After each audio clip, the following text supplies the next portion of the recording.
guys हाम्रो बिजोक यता हेर्दिनु न के साह्रो फिदा यहाँ लुरुक्क हुन्छ होला म ए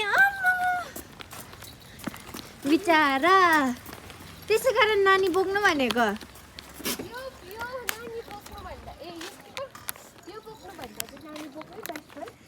जवानी देखाउँछ त्यही भएर अन्त ब्याग बोक्नु पर्यो नि त्यही त भनेको जवानी देखाउनु हुँदैन भनेको